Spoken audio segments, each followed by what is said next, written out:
Oke, shalom, selamat malam teman-teman semua. Selamat bergabung di Master Plan Young Couples and Professional. Dan khusus untuk minggu ini, Jumat ini kita punya sesuatu yang berbeda karena kita akan punya satu kelas khusus yang disebut sebagai Pop Apologetic Class, di mana kita sama-sama belajar untuk mengenal pribadi Yesus, khususnya tentang keilahiannya ya di dalam Injil, dan dikhususkan pada kesempatan kali ini adalah Injil Yohanes.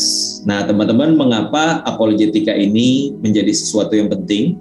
Dan nah, sebelum bicara mengapa, terpastikan apa gitu ya, apa itu apologetika. Nah, nanti kita akan mengupas tentunya, dan di dalam apologetic class ini nanti rencananya akan dibagi menjadi 2 part, teman-teman ya. Part yang pertama yaitu hari Jumat ini tanggal 10, dan nanti part yang kedua adalah 2 Jumat ke depan gitu. Jadi Jumat 2 minggu lagi kita akan kembali ada Pop Apologetic Class di part yang kedua ya. Jadi kita akan membahas secara keseluruhan mengenai ketuhanan Yesus yang ada di dalam Injil Yohanes gitu ya. Tentunya aku akan coba untuk gali secara mendalam pasal per pasal.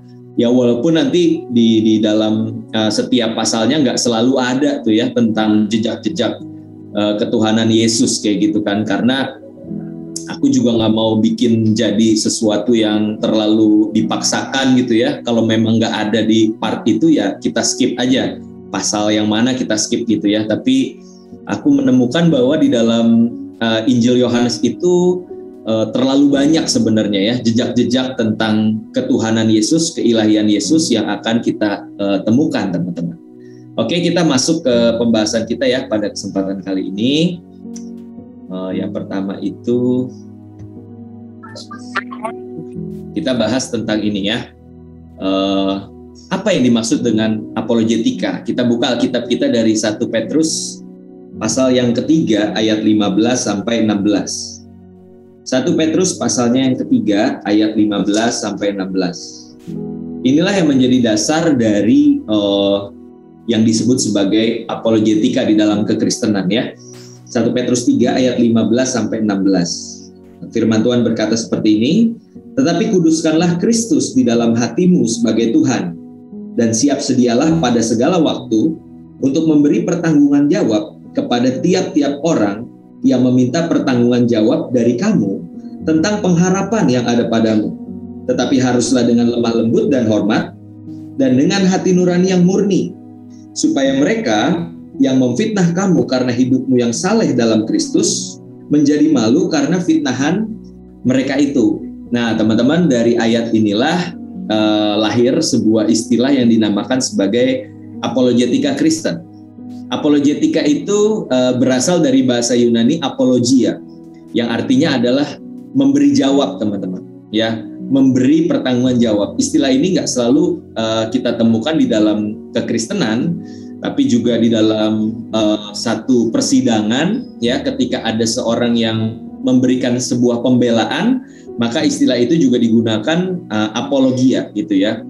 Nah, lalu masuklah satu kata yang lebih spesifik, yaitu apologetika, teman-teman.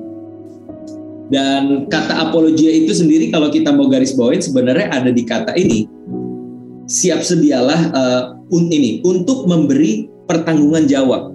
Ya, jadi apologia itu apologetika adalah memberi pertanggungan jawab. Ya, pertanggungan jawab atas apa? Tentunya atas iman, atas pengharapan yang kita miliki di dalam Kristus.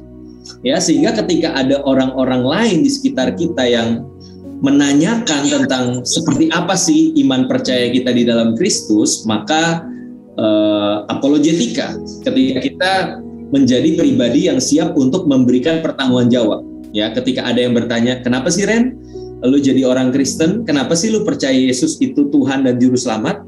Nah, gue nggak bisa jawab dengan istilah kayak, "Ya abis gue lahir dari keluarga Kristen, ya abis mau gimana, gue udah begini dari lahir." Tapi yang namanya apologetika itu harus berangkat tentunya dari apa yang kitab suci katakan, kayak gitu ya, tentunya dengan penjelasan yang logis, teman-teman. Nah, prinsip-prinsip dalam berapologetika kita akan temukan dari ayat ini. Yang pertama, ayat 15 tadi kan katakan, tetapi kuduskanlah Kristus di dalam hatimu sebagai Tuhan. Nah, mengapa kita berapologetika? Yang pertama adalah kita mau supaya belum ngomongin soal penginjilan dulu, belum ngomongin soal mempertanggungjawabkan iman kepada orang lain, tapi dimulai dari diri kita sendiri, ya. Kita mau menguduskan Kristus di dalam hati kita sebagai Tuhan, ya. Karena seringkali pertanyaan-pertanyaan, keraguan-keraguan itu nggak muncul dari orang lain, tapi justru dimulai dari diri kita sendiri. Ya, kita mulai bertanya-tanya, Yesus itu sebenarnya Tuhan atau manusia sih? Kok Yesus itu berdoa ya kepada Bapa? Kalau dia Tuhan, ngapain dia berdoa? Gitu kan, muncul pertanyaan-pertanyaan dari dalam diri kita. Dan dengan kita berapologetika, yang pertama mendapatkan keuntungan adalah diri kita sendiri. Kita akan semakin diyakinkan bahwa Yesus yang kita sembah itu beneran Tuhan. Ya, dia adalah Tuhan dan Juru Selamat yang layak disembah. Itu. Jadi tujuan pertama adalah kita mau supaya Kristus itu kudus di dalam hati kita sebagai Tuhan. Ya, dan aku pun ketika pertama kali bulan lalu itu terpikir untuk membuat apologetic class, itu juga karena ada salah satu dari teman kita yang couples and profesional yang di dalam perjalanan imannya mulai bertanya-tanya mengenai siapa sih Tuhan yang benar, gitu kan. Apakah benar Yesus itu adalah Tuhan atau sekedar nabi atau sekedar manusia biasa yang dituhankan, kayak gitu kan. Jadi timbul pertanyaan-pertanyaan seperti itu, teman-teman. Dan buat aku, inilah pentingnya apologetika. Karena kalau kita bicara soal topik-topik iman yang lain, ya, misalkan tentang pengharapan, atau tentang jangan khawatir, atau tentang ya berbagai macam topik kekristenan yang ada. Tapi kalau kita sendiri nggak punya dasar yang kuat mengenai siapa pribadi Yesus, tentunya semua itu menjadi sia-sia, teman-teman. Karena kita aja mikir, kita aja belum yakin emang Yesus beneran Tuhan, gitu kan. Kalau dia bukan Tuhan, gue ngapain berharap sama dia, kayak gitu kan. Jadi yang pertama bicara tentang untuk diri kita sendiri, menguduskan Kristus sebagai Tuhan di hati kita. Nah, yang kedua baru, ya, di situ juga dilanjutkan bahwa siap sedialah pada segala waktu untuk memberi pertanggungan jawab. Nah, jadi ketika ada teman-teman kita yang dengan maksud yang entah itu tulus atau memang cuma pengen ngetes kita, ya, let's say pertanyaan yang paling sering ditanyakan, mana ayatnya di Alkitab Yesus berkata, akulah Tuhan, sembahlah aku, kayak gitu kan. Lalu kita mulai bingung, kita mulai panik, dan kita mulai kehabisan akal, sehingga yang keluar dari mulut kita malah berkata, jangan bahas-bahas agama dong, kan untukmu agamamu, untukku agamaku, gitu kan. Kita malah ngutip ayat dari kitab suci agama lain, teman-teman. Padahal seharusnya kita, bukankah ketika ada orang yang mempertanyakan iman kita, itu adalah kesempatan bagi kita untuk memberitakan Injil, teman. Itu adalah sebuah kesempatan yang begitu alami untuk kita bisa sharing tentang gospel, tentang Yesus Kristus. Nah, kalau kita nggak punya dasar yang kuat di dalam apologetika, maka kita akan kehilangan banyak kesempatan untuk share the gospel, teman-teman. Ya, makanya aku berharap apologetic class yang akan kita buat 2 sesi ini akan menjadi sebuah dasar yang kuat untuk teman-teman juga diperlengkapi di dalam bagaimana kita bisa menginjil kepada orang-orang yang bertanya kepada setiap kita, ya, teman-teman. Jadi itu 2 alasan, ya, mengapa kita perlu untuk berapologetika. Dan berikutnya, teman-teman, yang nggak kalah penting dari alasannya adalah bagaimana caranya, ya, bagaimana prinsipnya ketika kita sedang berapologetika, ya. Ayat 15 tadi katakan, ketika kita memberi pertanggungan jawab tentang pengharapan yang ada pada kita, jangan pernah lupa, ini sangatlah penting, teman-teman. Tetapi haruslah dengan lemah lembut dan hormat, ya, dengan lemah lembut dan hormat, teman-teman.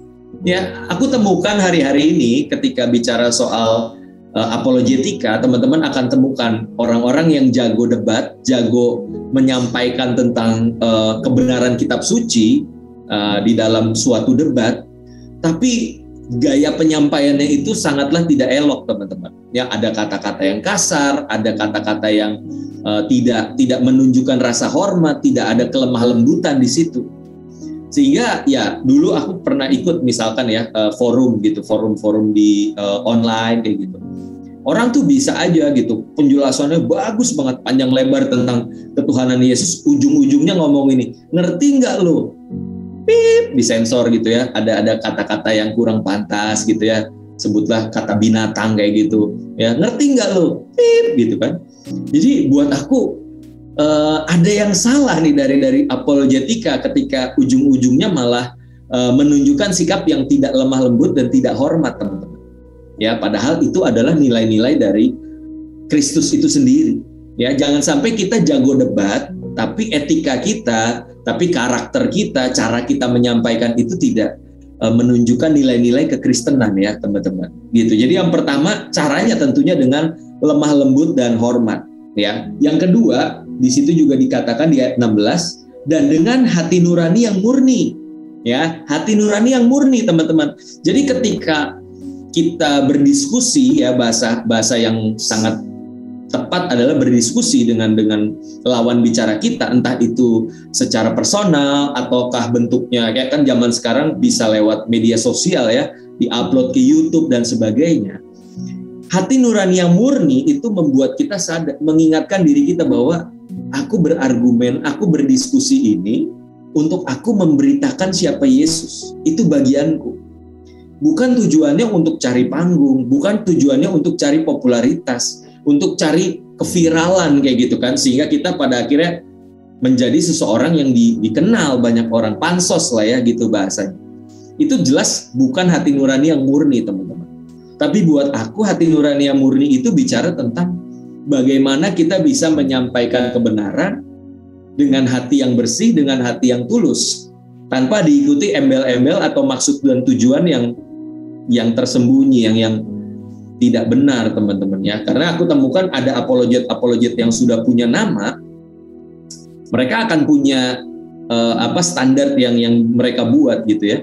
Kalau mau debat sama saya minimal kumpulin let's say 1.000, 5.000 orang di gedung yang besar, di satu tempat yang besar. Kalau enggak saya nggak mau tampil misalkan kayak gitu. Ya itu kan dipertanyakan hati nuraninya apakah benar murni atau enggak kayak gitu ya. Nah, itu menjadi sesuatu yang penting, teman-teman. Dengan hati nurani yang murni. Dan berikutnya di situ dikatakan ayat 16,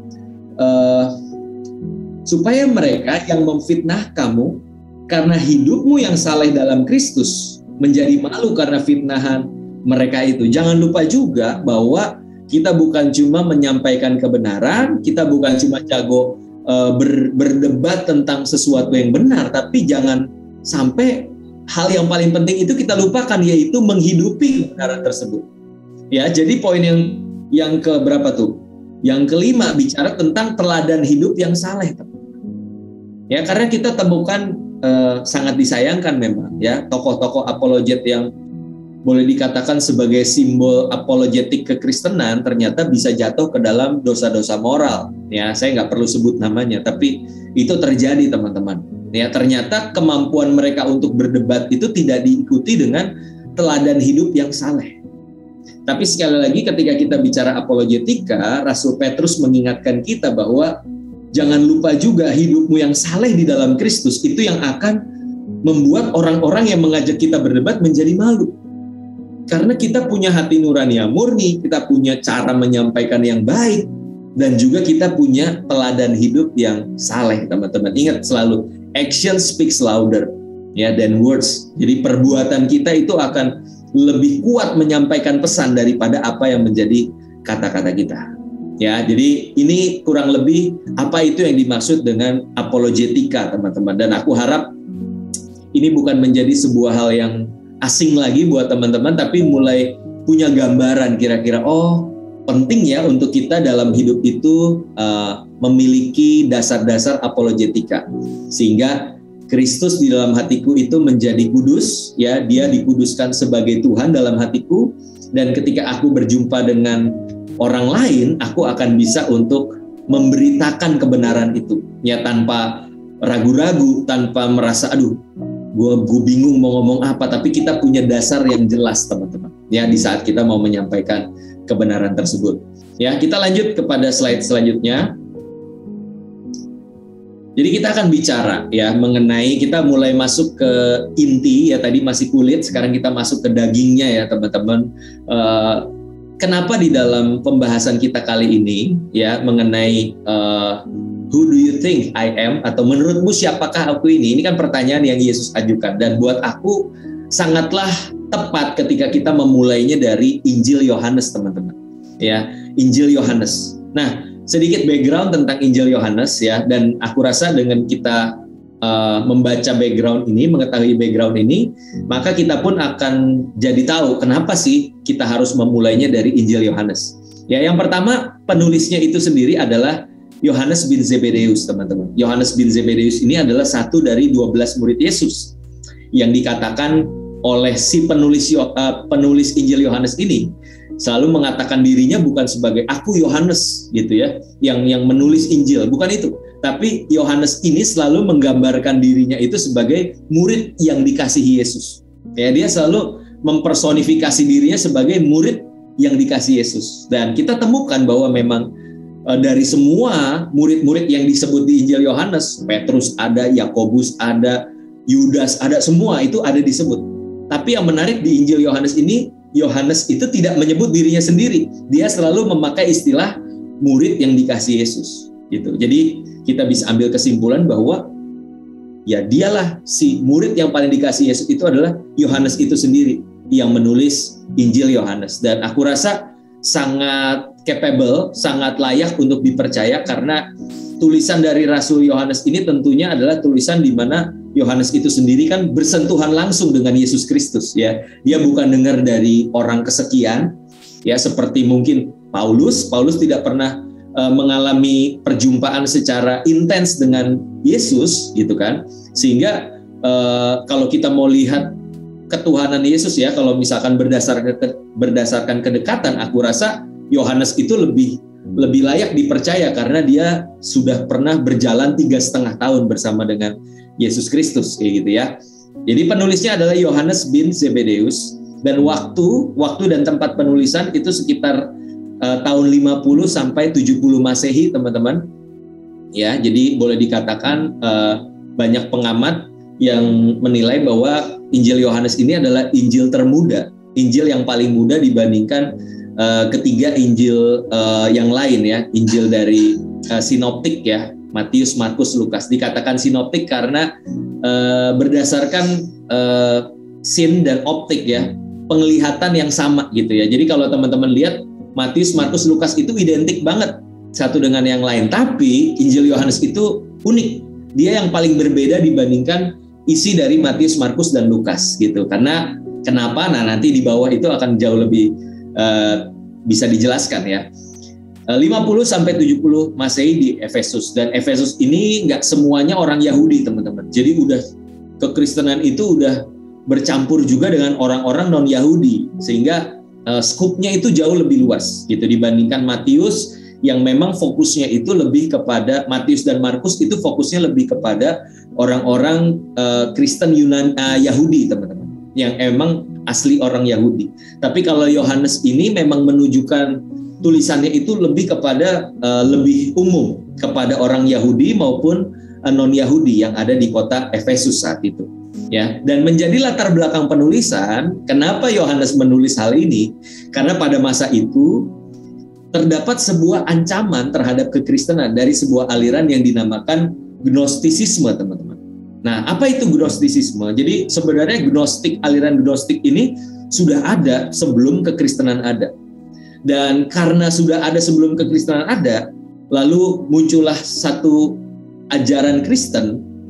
Nah, si Gnostik ini tuh terselip di dalam kekristenan gitu. Jadi ada unsur-unsur Gnostik yang masuk ke dalam kekristenan, dan itu membuat ajaran Kristen yang murni itu mulai terancam, teman-teman.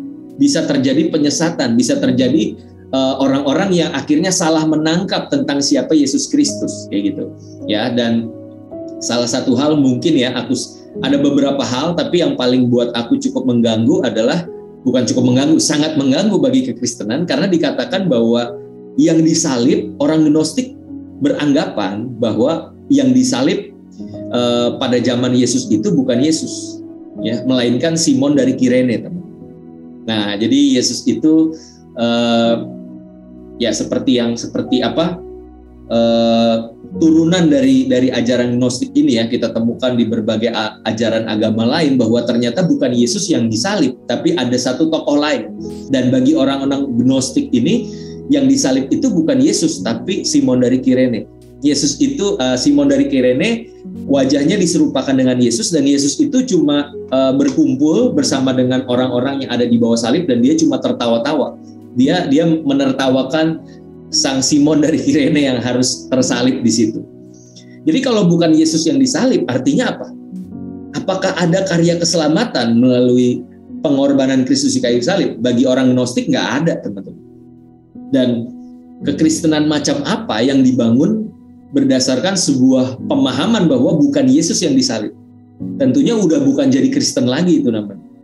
Dan itulah mengapa Rasul Yohanes memiliki sebuah kesadaran akan hal ini, dan akhirnya dia membuat sebuah keputusan untuk menulis Injil Yohanes yang tujuannya adalah untuk tanda kutip mengklarifikasi ya, untuk meluruskan kembali orang-orang yang mungkin bisa tersesatkan oleh aliran Gnostisisme ini, teman-teman. Gnostik itu artinya orang-orang yang knowing, yang dapat pewahyuan khusus dari Tuhan.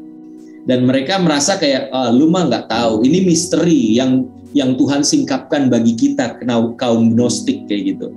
Dan ini jujur turunan dari Gnostik ini sudah banyak menyebar kepada penyesatan-penyesatan yang ada di abad-abad bapak-bapak gereja, bahkan sampai belasan abad setelahnya itu juga masih ada ya. Roots dari Gnostik sampai akhirnya yaitu bunyinya adalah bukan Yesus yang tersalib, tapi pribadi yang diserupakan dengan Yesus kayak gitu. Dan inilah yang membuat Yohanes menulis Injil ini ya. Dan kita bisa lihat nih tujuan penulisan ini jelas banget. Kita buka Alkitab kita di Yohanes pasal 20 ayat 31 ya. Yohanes pasal 20 ayat 31.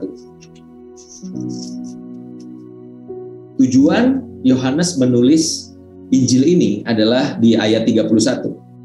Tetapi semua yang tercantum di sini, di Injil Yohanes ini, telah dicatat.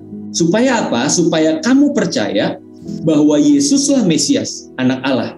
Dan supaya kamu oleh imanmu memperoleh hidup dalam namanya. Wow, jadi udah nggak perlu dipertanyakan, udah jelas. Tujuan Yohanes menulis ayat ini adalah apa? Supaya kamu, setiap kita yang membaca tulisan ini percaya bahwa Yesus itu Mesias, bahwa Yesus itu Anak Allah, dan supaya kamu oleh imanmu memperoleh hidup dalam namanya. Amin. Ya teman-teman, jadi gini, kalau ada yang beranggapan seperti ini, kalau ada orang Kristen yang baca Injil lalu akhirnya menyimpulkan bahwa Yesus itu Tuhan, artinya mereka salah baca. Katanya seperti itu, mereka salah tafsir. Saya berani katakan bahwa merekalah yang salah mengerti tentang maksud Injil itu ditulis.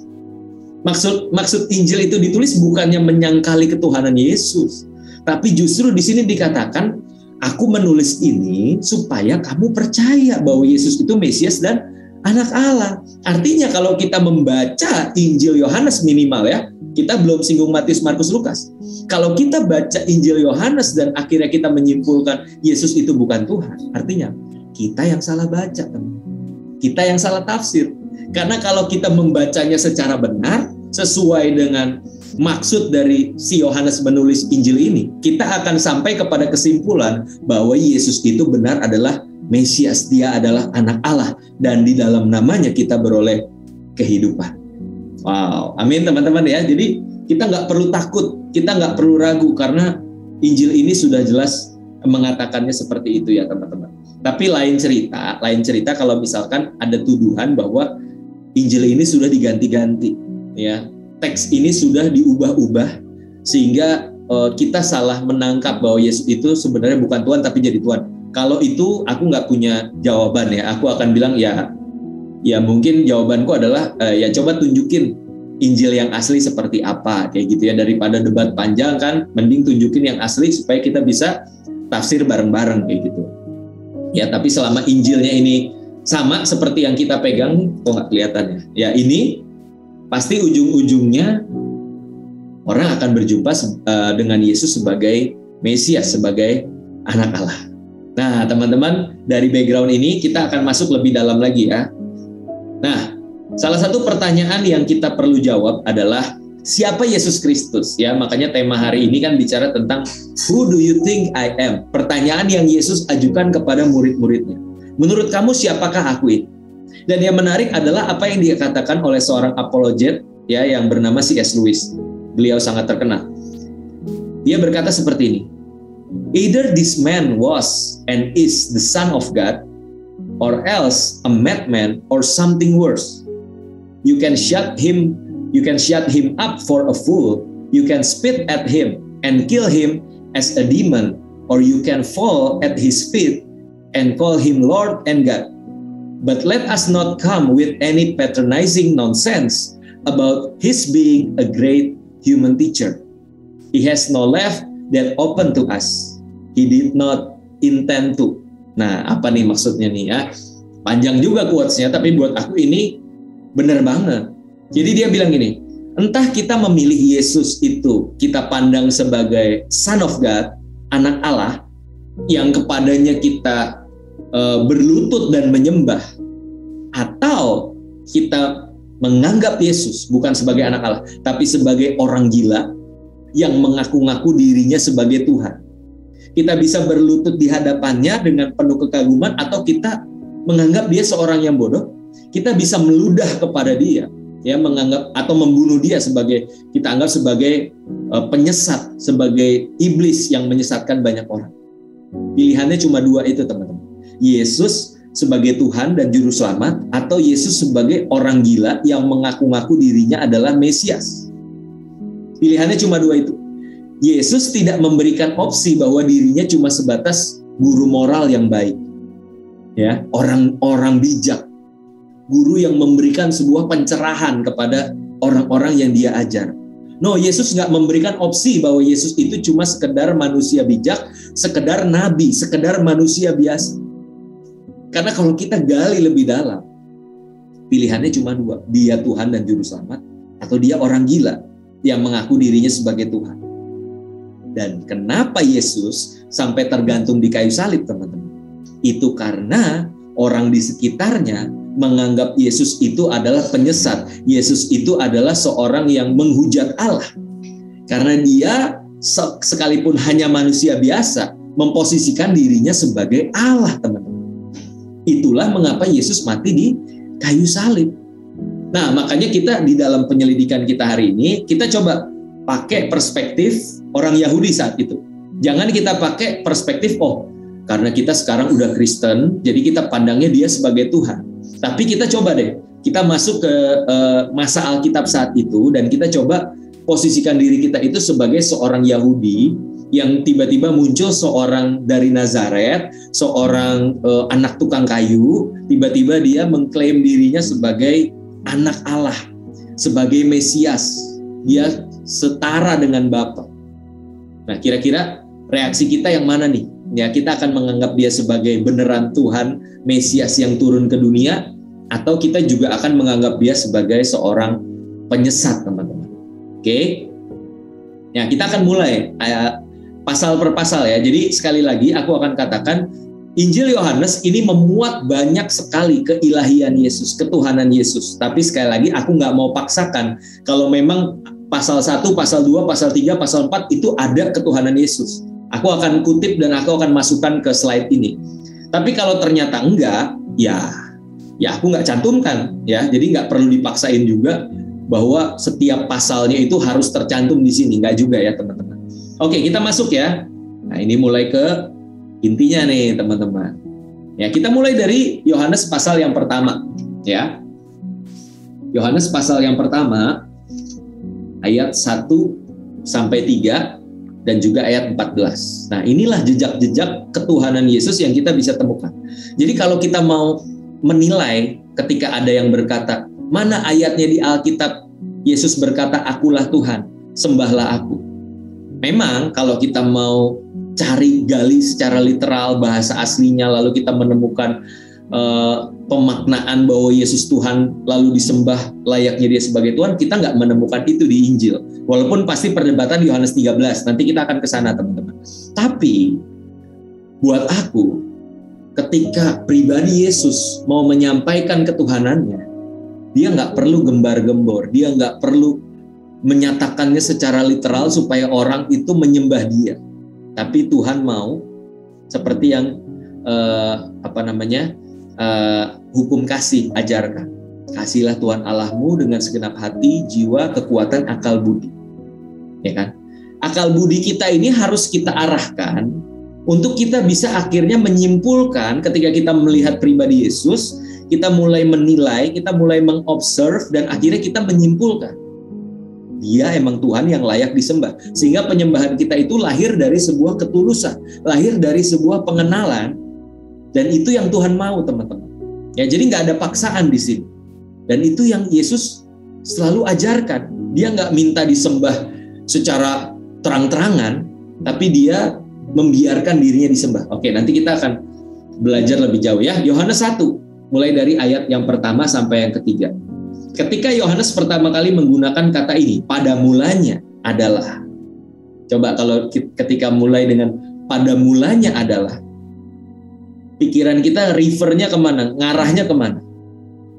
Kejadian pasal 1 ya. Ketika di situ juga dikatakan pada mulanya Allah. Seakan-akan Yohanes tuh lagi pengen membandingkan. Ini loh, si Logos ini, Sang Firman ini tuh pribadi yang sama dengan yang ada di kitab Kejadian, teman-teman.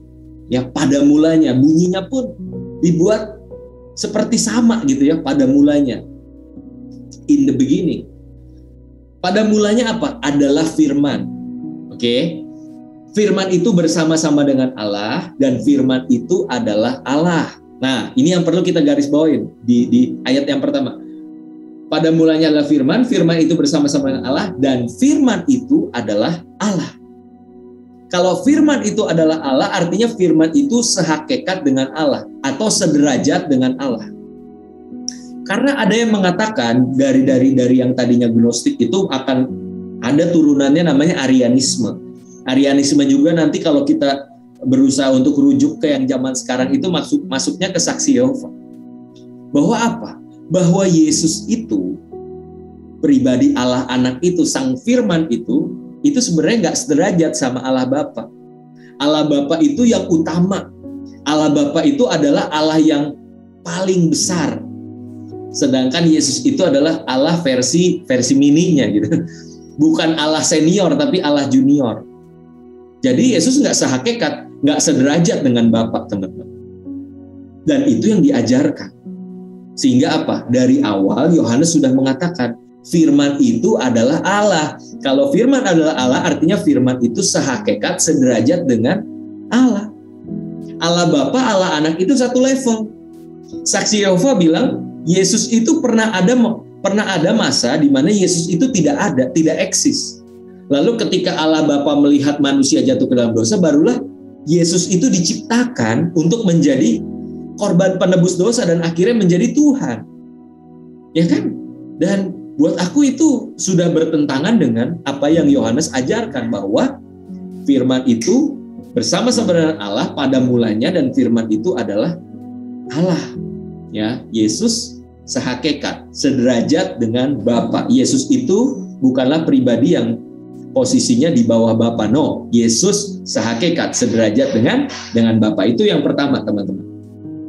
Yang kedua, ia pada mulanya bersama-sama dengan Allah. Nah, Sang Firman pada mulanya bersama-sama dengan Allah. Artinya apa? Di surga itu minimal ada dua pribadi nih yang kita bisa perhatikan. Yang pertama ada Firman yang tadi udah disebut, dan Firman itu bersama-sama dengan Allah. Ya, minimal ada Sang Bapa dan juga Sang Firman atau Sang Anak, yaitu Yesus Kristus. Nah, pribadi pertama dan kedua dari Allah Tritunggal ini sudah tergambarkan di Yohanes ini. Ya, ini sedikit gambaran kalau kita bilang emang ada ajaran Tritunggal di dalam Alkitab. Nah, minimal di Yohanes 1 ayat 2 ini kita menemukan bahwa ternyata di surga tadi selain ada Sang pribadi Allah Bapa dan juga ada Sang pribadi Firman. Jadi minimal ada dua pribadi. Nah, nanti kalau teman-teman mulai bertanya, kok masuk akal, emang bisa ya ada dua pribadi seperti itu? Kita nggak akan bahas banyak di sini, nanti suatu hari kita buat apologetic class khusus Allah Tritunggal ya. Itu bakal panjang soalnya teman-teman. Nah, itu yang kedua ya, kita temukan di Yohanes 1 tadi bahwa ia pada mulanya bersama-sama dengan Allah. Yang ketiga, segala sesuatu dijadikan oleh Dia dan tanpa Dia tidak ada suatu pun yang telah jadi dari segala yang telah dijadikan. Artinya kita dapat simpulkan bahwa Allah Tritunggal, Sang Firman ini adalah pencipta dari segala sesuatu. Ya, karena apa? Segala sesuatu dijadikan oleh Firman, dan tanpa Firman, tanpa Sang Firman, ini kalau ngomongin Firman ini bukan Alkitab ya teman-teman. Sang Firman ini maksudnya pribadi Yesus, Sang Logos, pribadi nih, ngomongin pribadi. Tanpa Sang Firman, tanpa Sang pribadi Firman, maka tidak ada sesuatu pun yang jadi. Nah, ini kembali membantah bahwa Yesus itu diciptakan. No, Yesus dari mulanya adalah Sang Pencipta. Amin teman-teman. Ya, jadi Yesus sudah ada bersama-sama dengan Bapa di dalam kekekalan, dan Sang Firman lah yang menciptakan segala sesuatu. Ayat 14 ya, ini memperjelas. Karena kalau kita baca cuma di situ, kita mungkin bingung. Firman siapa gitu kan? Ini Firman maksudnya apa gitu. Di ayat 14 Yohanes menjelaskan, Firman itu telah menjadi manusia dan diam di antara kita, dan kita telah melihat kemuliaannya, yaitu kemuliaan yang diberikan kepadanya, kepada Sang Firman itu sebagai anak tunggal Bapa, penuh kasih karunia dan kebenaran. Sang Firman, kalau bahasa Yunani itu logos, itu menjadi sarx, menjadi daging teman-teman.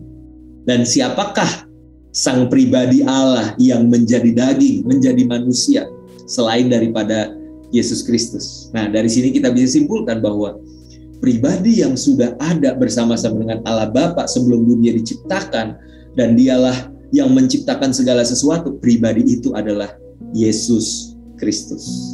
Amin. Wah, ini baru Yohanes 1 ini udah sangat doktrinal nih teman-teman.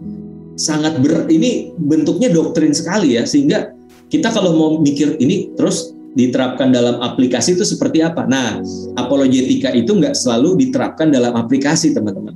Nggak selalu bisa kita hubungkan dengan kehidupan kita masa kini. Tapi minimal kita punya dasar yang kuat mengenai siapa pribadi Yesus Kristus ya. Jadi aku pengen kita seimbang ya teman-teman. Memang dalam hidup kita akan menemukan banyak permasalahan, pergumulan, dan kita berharap Alkitab itu menjadi sebuah dasar, menjadi sebuah jawaban bagi kita untuk kita bisa menyelesaikan hal-hal di dalam kehidupan kita. Tapi di sisi lain jangan lupa kita punya logika, kita punya akal budi yang harus kita pakai untuk kita bisa mengenal pribadi Yesus secara mendalam, teman-teman. Ya, jadi kalau hari ini teman-teman mau cari sesuatu yang bisa diterapkan dalam kehidupan sehari-hari, mungkin nggak banyak ya teman-teman. Tapi minimal iman kita ya akan bisa dikuatkan mengenai siapa pribadi Yesus. Oke, kita lanjut ya ke slide selanjutnya. Yohanes 1 ayat 29, 30 dan 34 kita temukan masih di pasal yang sama, kesaksian dari seorang yang bernama Yohanes Pembaptis. Yohanes Pembaptis tentunya beda ya sama Yohanes yang menulis Injil Yohanes. Yohanes Pembaptis ini masih saudara gitu ya sama Yesus, karena dia lahir dari Elisabet kan. Elisabet itu adalah tante dari si Maria kayak gitu ya. Nah, terus di situ dibilang gini, di ayat ke-29. Pada keesokan harinya, Yohanes Pembaptis melihat Yesus datang kepadanya, dan ia berkata, "Lihatlah anak domba Allah yang menghapus dosa dunia." Teman-teman bayangin kalau ada satu pribadi manusia yang ketika dia datang, dia tampil di Sungai Yordan, ketika itu kan Yohanes Pembaptis lagi di tengah sorotan teman-teman, lagi benar-benar diperhatikan karena dia itu seorang yang disangka-sangka sebagai Mesias. Orang banyak menyangka dia itu adalah seorang Mesias teman-teman. Tapi ternyata ketika Yesus muncul di tengah-tengah Yohanes menunjuk kepada Yesus dan dia berkata, "Lihatlah anak domba Allah, the Lamb of God yang menghapus dosa dunia." Ketika ada satu pribadi yang dikatakan sebagai anak domba Allah dan menghapus dosa dunia, Kita mulai berpikir ini orang, apakah orang biasa atau ada sesuatu yang lebih daripada itu dari orang ini. Ya, anak domba Allah yang menghapus dosa dunia. Di bagian lain dalam Alkitab kita temukan tidak ada siapapun yang bisa menghapus dosa dunia, menghapus dosa manusia selain daripada Tuhan sendiri ya. Ayat 30 teman-teman. Dialah yang kumaksudkan ketika kukatakan kemudian daripadaku akan datang seorang yang telah mendahului aku, sebab dia telah ada sebelum aku. Coba bayangin teman-teman. Yohanes itu lahir 6 bulan sebelum Tuhan Yesus ya. Sebelum Yesus lahir, Yohanes udah lebih dulu ada di kandungan Elizabeth. Harusnya Yohanes bilang, aku duluan dong yang ada sebelum Yesus. Karena aku udah lahir 6 bulan sebelum Yesus. Tapi yang menarik Yohanes di sini malah bilang, dia mendahului aku sebab dia telah ada sebelum aku. Nah, ini menjadi pertanyaan lagi ya. Siapakah pribadi manusia yang bisa sudah ada lebih dulu sebelum manusia yang lahir, yaitu Yohanes Pembaptis. Nah, nanti kita akan baca lebih lanjut ya mengenai Yesus yang sudah ada sejak zaman purbakala ya. Alkitab mengatakan seperti Yesus sudah ada di awal mula penciptaan segala sesuatu kayak gitu. Ya, ayat 34 di situ dikatakan, dan aku dan Yohanes Pembaptis telah melihatnya dan memberi kesaksian. Ia inilah anak Allah. Jelas, kesaksian Yohanes Pembaptis itu menjelaskan ketuhanan Yesus, kealahan Yesus, karena dia adalah anak Allah. Ya, nanti kita akan bahas mengenai apa itu anak Allah dan apa itu anak manusia ya, karena Yesus juga mengatakan bahwa dirinya anak manusia. Cuma kalau aku mau bilang, teman-teman kan sempat ada kebingungan ya, katanya Yesus anak Allah. Kalau Yesus anak Allah, bidannya siapa? Kan pernah ada pertanyaan seperti itu ya. Saya mau katakan bahwa kalau Yesus itu disebut sebagai anak Allah, itu bukan artinya Allah Bapa kawin sama Allah Ibu terus keluar anak Allah. Bukan seperti itu teman-teman. Tapi istilah anak Allah ini artinya apa? Anak Allah ya sehakikat dengan Allah. Kalau anak manusia berarti sehakikat dengan manusia. Ya, anak manusia seperti bapaknya yang adalah manusia. Ya, istilah yang sama dipakai anak kunci. Ya, anak kunci artinya ya kunci juga. Anak tangga ya artinya tangga juga.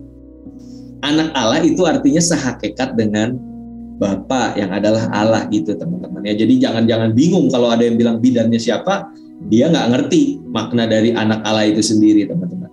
Oke, lanjut ya. Yohanes 1 ayat 47 sampai 51. Di situ ada kesaksian dari seorang yang bernama Nathanael. Ya, ketika itu Nathanael seorang yang diajak oleh murid-murid Yesus yang lain untuk gue ketemu nih sama satu orang yang begitu powerful. Orang ini kita rasa sih dia Mesias gitu. Dan Nathanael menarik di sini perjumpaan dengan Yesus.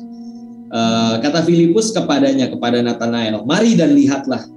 Yesus melihat Nathanael datang kepadanya lalu berkata tentang Nathanael, "Lihat, inilah seorang Israel sejati, tidak ada kepalsuan di dalamnya."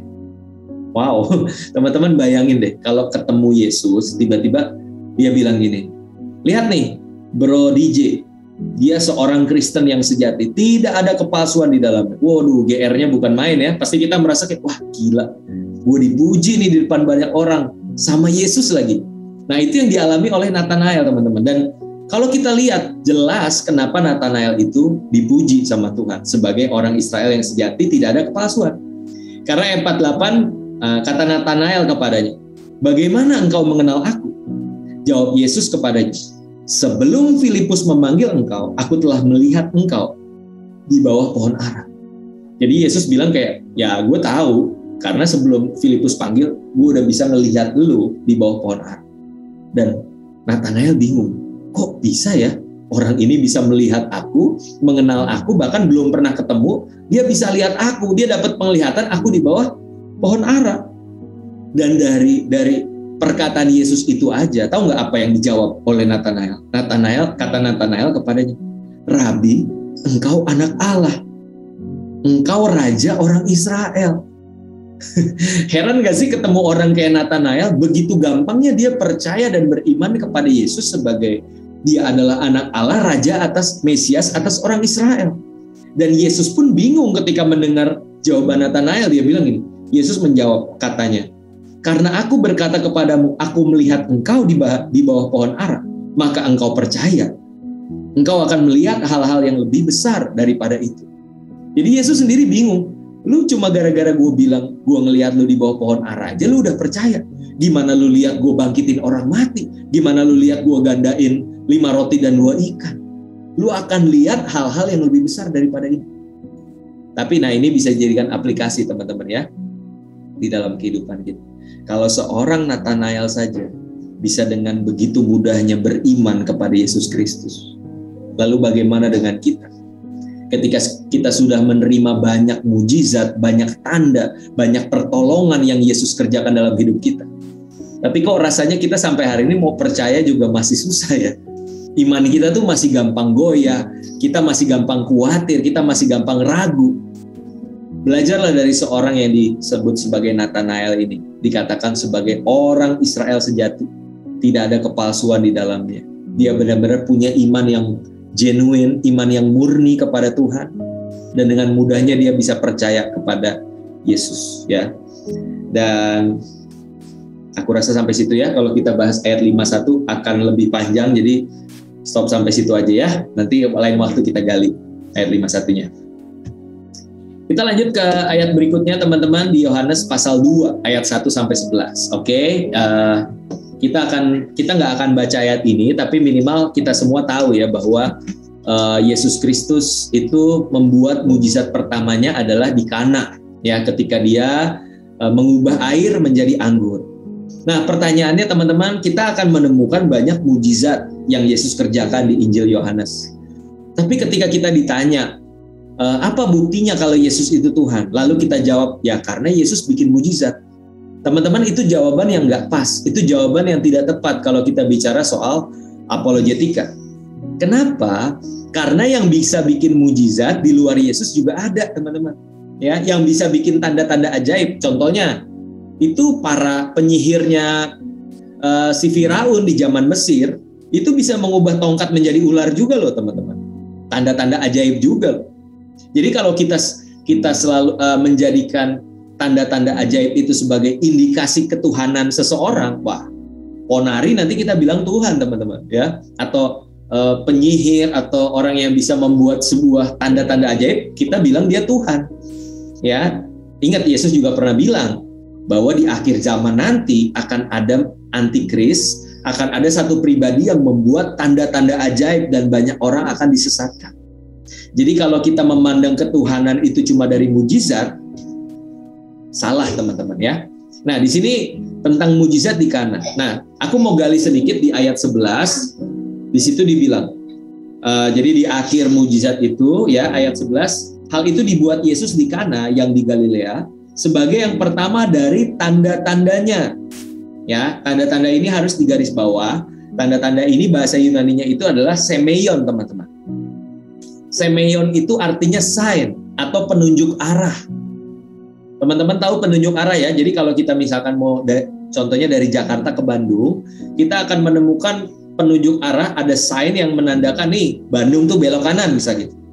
Kita akan melihat penunjuk itu dan kita akan mengarah ke Bandung. Yang menjadi poin tujuan kita itu Bandung, bukan penunjuk arahnya. Nah, begitupun dengan mujizat, teman-teman. Mujizat itu bukan endpoint-nya, bukan sesuatu yang mau kita capai, tapi mujizat itu adalah sign atau tanda penunjuk arah ke situ loh, gitu. Dan yang ditunjuk itu adalah Yesus. Mujizat itu ada untuk menunjuk kepada satu pribadi yang namanya Yesus Kristus, teman-teman. Ya, dan gini, mujizat itu bukanlah bukti utama ketuhanan Yesus. Ya, karena di luar Yesus, tadi seperti yang aku bilang, juga ada tanda-tanda ajaib. Yang membuat Yesus itu menjadi Tuhan adalah statement-nya, perkataannya. Ya, nanti kita akan banyak menemukan Yesus mengatakan, menyamakan dirinya sebagai Tuhan lewat statement-statement yang dia katakan. Dan kenapa kita menganggap Yesus sebagai Tuhan? Itu karena perkataannya, teman-teman. Karena dia sendiri yang mengatakan. Sedangkan mujizat itu adalah peneguhan. Nah, mujizat itu adalah pelengkap. Karena orang kalau dia bilang dirinya adalah seorang yang berkuasa, dia adalah pribadi yang ilahi, orang akan bertanya, coba buktiin kalau lo benar-benar pribadi yang ilahi. Bahkan seorang nabi sekalipun itu pasti ditanya. Kalau dia mengaku dirinya berasal dari Tuhan akan ditanya, coba tunjukin mujizat, coba tunjukin tanda-tanda ajaib. Kalau dia nggak bisa bikin tanda-tanda ajaib, diragukan kan, dipertanyakan. Beneran gak lu nabi? Beneran gak lu dari Tuhan? Nah, Yesus pun sama ketika dia bilang, aku adalah Mesias, aku adalah anak Allah. Perkataannya itu menjadi sesuatu statement yang bisa kita pegang, dan mujizat itu adalah peneguhan. Sampai sini jelas ya teman-teman. Jadi kalau nanti kita akan baca banyak ayat, banyak pasal yang membicarakan tentang mujizat yang Yesus katakan, jangan kita ambil kesimpulan, jangan jadikan mujizat itu sebagai tolak ukur teman-teman. Tapi sekali lagi statement Yesus itulah tolak ukurnya. Ya, mudah-mudahan bisa dipahami oleh teman-teman. Jadi Yohanes 2 aku nggak akan bicara soal ayat 1-11, nggak akan aku kutip tentang ketuhanan Yesus ya. Tapi justru ini pengingat bagi setiap kita bahwa mujizat itu adalah tanda. Berikutnya ya, masih di Yohanes 2 teman-teman. Nah, kenapa makanya aku bagi jadi 2 part, karena ini cukup banyak. Teman-teman pasti pusing 7 keliling ya. Yohanes 2 ayat 24-25.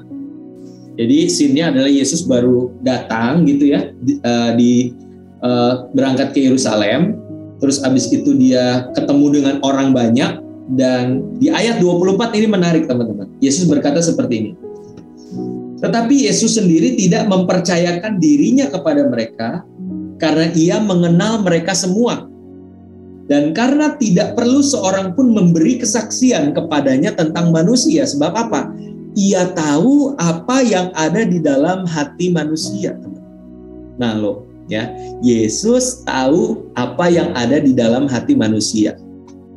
Adakah pribadi yang dapat mengenal isi hati manusia selain daripada Tuhan saja?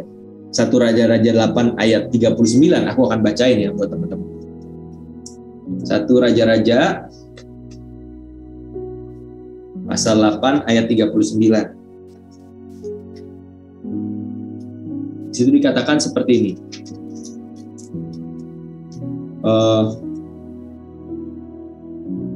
Mana tuh? Maka engkau pun kiranya mendengarkannya di surga, tempat kediamanmu yang tetap, dan engkau kiranya mengampuni, bertindak, dan membalaskan kepada setiap orang sesuai dengan segala kelakuannya. Karena apa? Karena engkau mengenal hatinya. Sebab engkau sajalah yang mengenal hati semua anak manusia. Tidak ada pribadi di dunia ini yang bisa mengenal hati manusia selain daripada Tuhan. Termasuk malaikat nggak bisa. Setan apalagi, dia nggak bisa kenal hati manusia teman-teman. Dia cuma bisa melihat gelagat dan dia menyimpulkan sendiri dari gelagat kita. Dia nggak kenal hati kita. Yang kenal hati kita, yang tahu isi hati kita itu cuma Tuhan. Dan Yohanes 2 katakan apa? Tidak perlu Yesus memberikan kesaksian tentang seorang manusia pun karena dia mengenal isi hati manusia. Kalau Yesus mengenal isi hati manusia, dengan kata lain dia juga adalah Tuhan. Ya, sampai sini mudah-mudahan bisa dimengerti ya, teman-teman, bisa ditangkap. Oke, kita lanjut ke pasal selanjutnya supaya kita tidak berlama-lama. Yohanes pasal 3 ayat 16, ayat yang sangat populer, ayat yang sangat terkenal. Ini adalah percakapan Yesus dengan Nikodemus, dan di salah satu percakapan tersebut Yesus berkata seperti ini. Karena begitu besar kasih Allah akan dunia ini, sehingga ia telah mengaruniakan anaknya yang tunggal. Ya, kita tahu semua anaknya yang tunggal itu adalah Yesus Kristus. Supaya, nah ini di garis bawain teman-teman, setiap orang yang percaya kepadanya, kepada anak tunggal Bapa tadi, tidak binasa, melainkan beroleh hidup yang kekal. Coba teman-teman bayangin, kalau Yesus cuma sekedar manusia biasa, cuma sekedar nabi, tapi mengapa kalau kita tidak percaya kepada dia, kita tidak beriman kepada dia, upahnya itu adalah kebinasaan. Tapi siapa yang percaya kepadanya, beroleh hidup yang kekal. Kok ada manusia yang menjadi pertaruhan antara hidup dan mati, kekekalannya seseorang? Siapa dia kalau bukan Tuhan, teman? Ya, teman-teman mau percaya gua sebagai orang yang baik atau enggak, itu enggak berpengaruh sama kekekalan kalian. Ya, tapi kalau Yesus percaya atau enggak dia sebagai Tuhan dan Juru Selamat, itu mempengaruhi hidup kekalmu. Kalau dia cuma manusia biasa, ini overstatement banget, teman-teman. Ini berlebihan banget. Nggak percaya Yesus kok binasa, ya nggak? Jelas bahwa dia memposisikan dirinya sebagai sebagai Tuhan. Ayat 36 ya. Yohanes Pembaptis berkata, barang siapa percaya kepada anak, kepada Yesus, ia beroleh hidup yang kekal. Tetapi barang siapa tidak taat kepada anak, ia tidak akan melihat hidup, melainkan murka Allah tetap ada di atasnya. Tuh kan. Jadi Yohanes Pembaptis juga bilang, barang siapa percaya, beroleh hidup yang kekal. Tapi barang siapa tidak percaya dan tidak taat kepada anak, ia tidak akan melihat hidup. Jadi pertaruhannya itu hidup dan mati, teman-teman. Percaya kepada Yesus. Dan gak mungkin Yesus cuma manusia biasa, kok upahnya itu sebuah kehidupan atau kematian kekal. Nah, kita mulai berpikir ini bukan manusia biasa pasti. Ya, karena konsekuensi percaya kepadanya adalah keselamatan kekal, kehidupan kekal, tapi ketidakpercayaan dan ketidaktaatan kepadanya itu kematian kekal, teman-teman. Ya, jadi kita bisa simpulkan sendiri ya. Oke, lanjut ke Yohanes pasal 4. Yohanes pasal 4 ayat 25 sampai 26. Kita tahu ini adalah percakapan Yesus dengan perempuan Samaria ya di sumur Yakub. Dan di ayat 25 sampai 26, jawab perempuan itu kepadanya, kepada Yesus, "Aku tahu bahwa Mesias akan datang, yang disebut juga Kristus. Apabila ia datang, ia akan memberitakan segala sesuatu kepada kami." Dan yang menarik jawaban Yesus. Yesus berkata di ayat 26, kata Yesus kepadanya, "Akulah dia." Akulah Mesias yang sedang berkata-kata dengan engkau. Di sini Yesus mengakui, I am the Messiah. Aku ini Mesias yang diutus oleh Allah. Ya, yang diutus oleh Bapa untuk menjadi juru selamat atas dunia ini. Ya, Yesus memposisikan dirinya bukan sebagai manusia biasa, tapi sebagai Mesias. Dan kita akan temukan bahwa Mesias yang dimengerti oleh orang Israel itu kan Mesias yang akan membebaskan mereka dari penjajahan. Tapi yang Yesus maksud dengan Mesias adalah pembebas umat manusia dari penjajahan dosa, penjajahan rohani yang sifatnya kehidupan atau kematian kekal. Yesus mengatakan, akulah Mesias. Dan di ayat 42 ketika akhirnya apa? Si perempuan yang berzina, perempuan Samaria ini yang bertemu Yesus lalu bertobat dan dia mulai menceritakan kepada orang-orang sekampungnya bahwa aku berjumpa dengan Mesias. Dan yang menarik ketika akhirnya orang banyak itu menerima Yesus di kampungnya, ayat 42. Di situ dikatakan, dan mereka ini adalah orang-orang sekampung dari perempuan ini ya. Dan mereka berkata kepada perempuan itu, kami percaya tetapi bukan lagi karena apa yang kau katakan, sebab kami sendiri telah mendengar dia. Dan kami tahu bahwa dialah benar-benar juru selamat dunia. Wow, juru selamat dunia teman-teman. Dan itu diakui sama orang-orang satu kampung itu. Dan yang menarik dari perempuan ini teman-teman, ya kalau di sejarah tradisi gereja itu namanya Potini. Bukan Empotini ya, tapi Potini. Dan Potini ini adalah penginjil pertama di Perjanjian Baru. Ya, bayangin seorang perempuan berzina, perempuan berdosa, ketika berjumpa dengan Yesus, hidupnya diubahkan 180 derajat menjadi seorang penginjil dan satu kampungnya jadi percaya sama Yesus. Lalu apa yang udah kita buat untuk Tuhan, teman-teman? Sudahkah kita juga punya kerinduan untuk memberitakan Injil kepada orang-orang di sekitar kita? Ya, itu Yohanes 4, teman-teman. Kita lanjut ke pasal berikutnya di Yohanes 5. Ya, ini menarik, teman-teman. Malam ini kita sampai ke, kalau nggak salah, Yohanes 6 ya. Jadi tenang, tinggal 2 pasal lagi. Habis itu kita stop dulu sesi kita di sesi yang ini. Nanti kita akan lanjut di Jumat 2 minggu lagi ya. Yohanes 5 ayat 8 sampai 10 ya. Ini ceritanya tentang Yesus menyembuhkan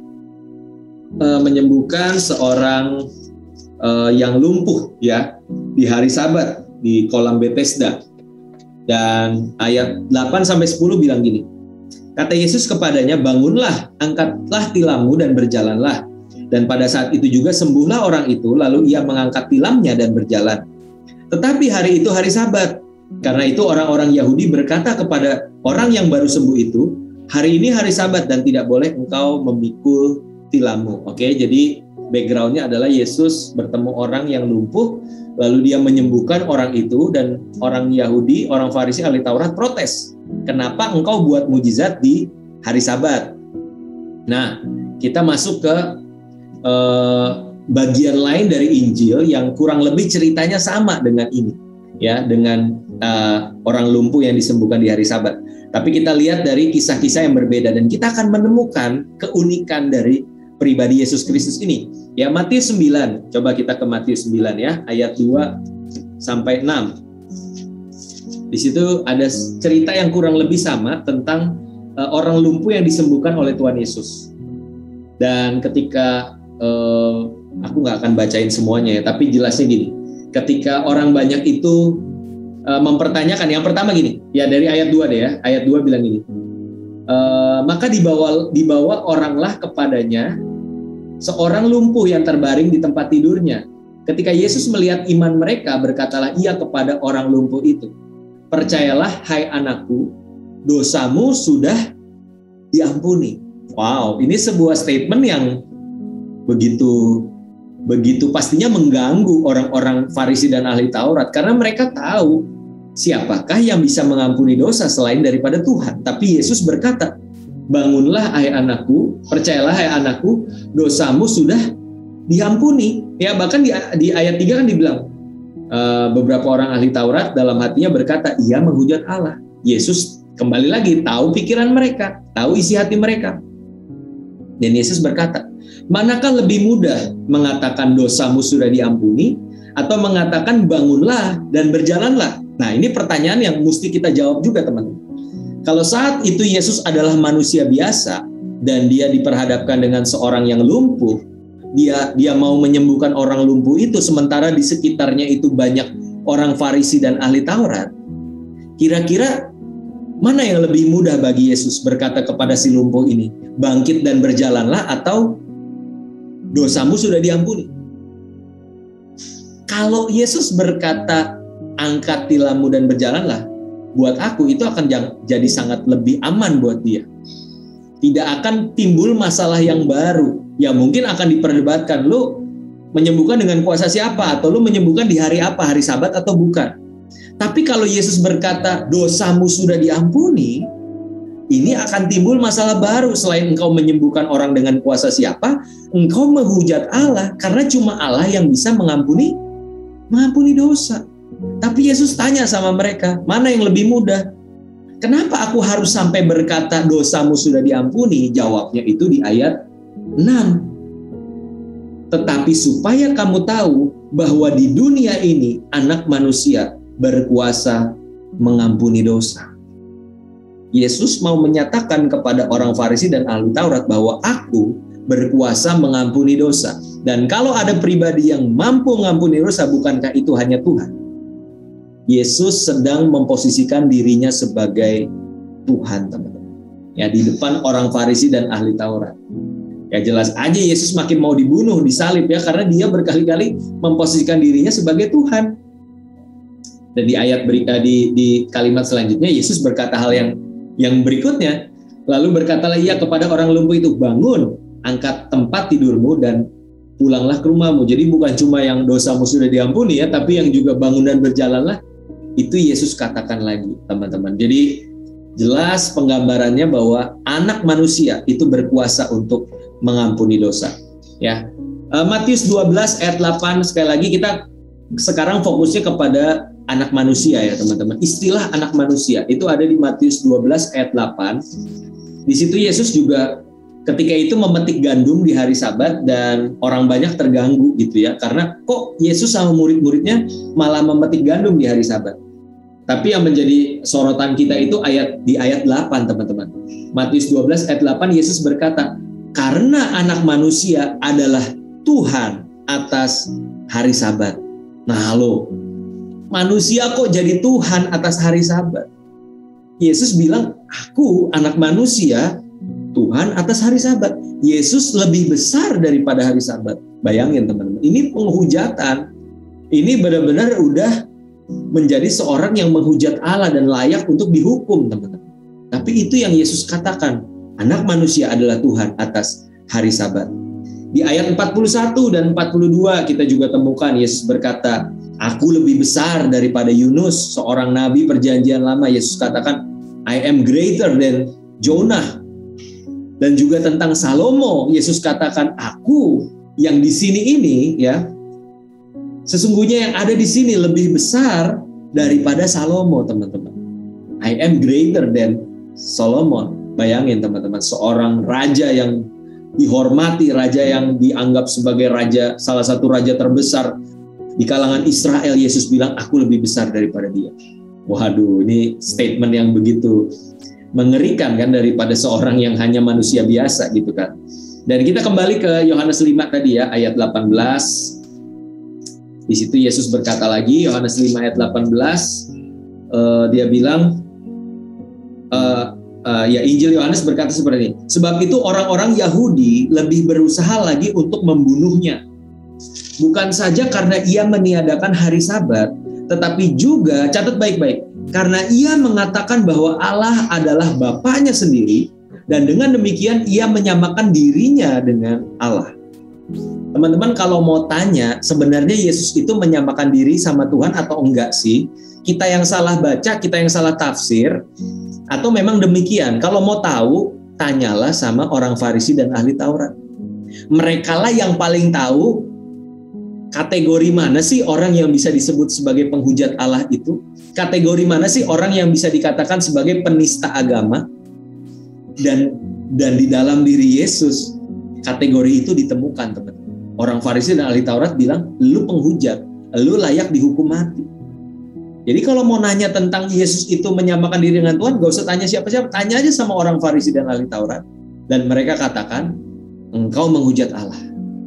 Jadi pilihannya seperti yang C.S. Lewis katakan tadi, cuma dua, teman-teman. Dia sedang menghujat Allah, dia orang gila yang menghujat Allah, atau dia benar-benar Tuhan seperti yang dia katakan.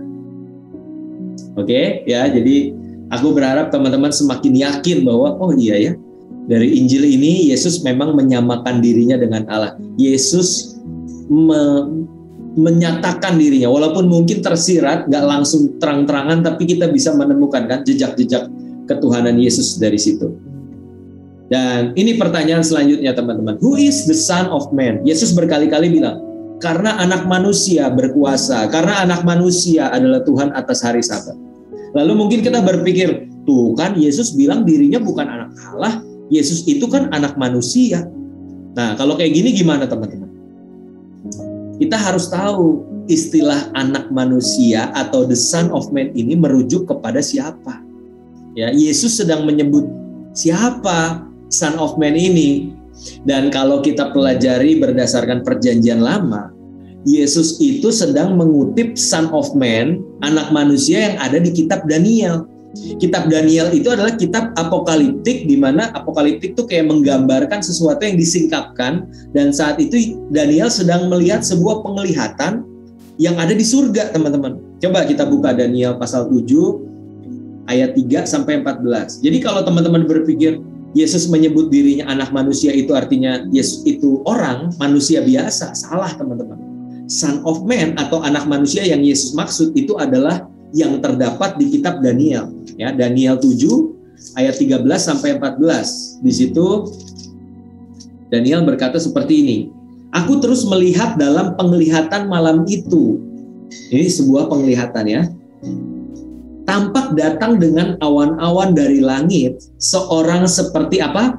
Anak manusia. Son of Man. Datanglah ia kepada yang lanjut usianya itu, dan ia dibawa ke hadapannya. Artinya apa?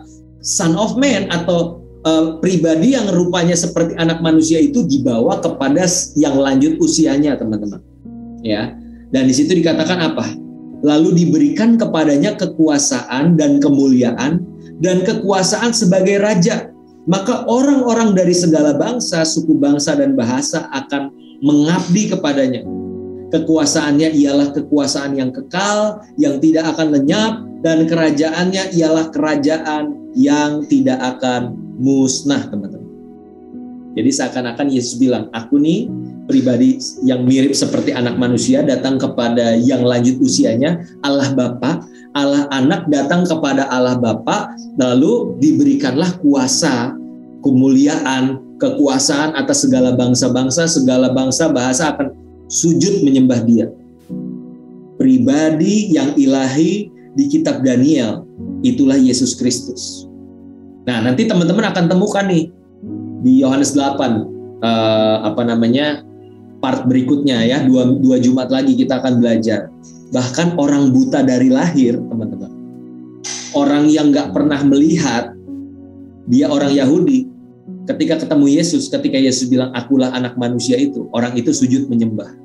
Bahkan orang yang bukan seorang yang belajar teologi, belajar Taurat secara mendalam, mereka tahu istilah anak manusia, the son of man, itu refer kepada yang ada di kitab Daniel. Wow, dan Yesus mengatakan, I am the son of man. Ya, teman-teman, jadi kalau ketemu Yesus berkata, sebab anak manusia, karena anak manusia, itu bukan lagi nunjukin aku manusia biasa, no. Justru anak manusia itu sedang menunjuk kepada pribadi ilahi yang ada di kitab Daniel. Amin, teman-teman ya. Semoga semakin tercerahkan ya, semakin yakin akan pribadi Yesus Kristus. Ini pasal terakhir kita di part pertama, teman-teman, Yohanes pasal 6 ayat 53 sampai 54 ya. Yohanes pasalnya yang ke-6 ayat 53 sampai 54. Aku pengen 45 menit kayaknya lewat ya, tapi nggak apa-apa lah. Nanti part 2 bisa lebih singkat daripada ini. Yohanes 6 ayat 53 sampai 54, di mana Yesus berkata dirinya adalah akulah roti hidup. I am the bread of life. Di ayat 53 bilang gini, maka kata Yesus kepada mereka, aku berkata kepadamu, sesungguhnya jikalau kamu tidak makan daging anak manusia, lihat anak manusia dikutip lagi, tidak makan daging anak manusia dan minum darahnya, kamu tidak mempunyai hidup di dalam dirimu.